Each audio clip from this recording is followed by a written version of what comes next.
জীব নয় দিদি, বলো নোলা। তোমরাও তো এবারের মধ্যেই পড়ো বৌমা। রোজ ডাল চচ্চড়ি দিয়ে তোমরাই কি ভাত খাও? ঝোল ঝাল ঝাল দিয়ে ছাড়া তো তোমাদের মুখেও ভাত ওঠে না।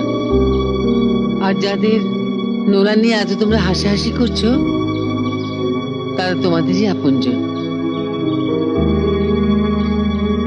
জয়া মা, তুমি আর দাঁড়িয়ে থেকো না, চঞ্চলের ভাতটা বেড়ে নাও। আজ না হয় চঞ্চলকে আমি বলে দেবো মাছের ঝোল দিয়ে ভাত খেয়ে নিতে। যাও।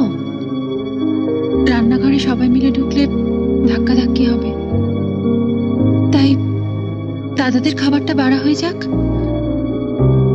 তারপর না হয় ওর খাবারটা বেড়ে নেবো মা। কিন্তু আপিস তো সব একসঙ্গেই যাবে বৌমা। আপনার ছোট বউয়ের জন্য একটা আলাদা রান্নাঘর করে দিন মা, আমাদের সঙ্গে ধাক্কা ধাক্কি তোর কষ্ট হয়। আমি সে কথা বলিনি মেজদি। না তা বলনি, কিন্তু এর চাইতে বড় রান্নাঘর তো রাজা মহারাজাদের বাড়িতে হয় ভাই। ও কথা বলিসনি মেজো, ওর বাপের বাড়ির রান্নাঘর হয়তো সেই রকমই।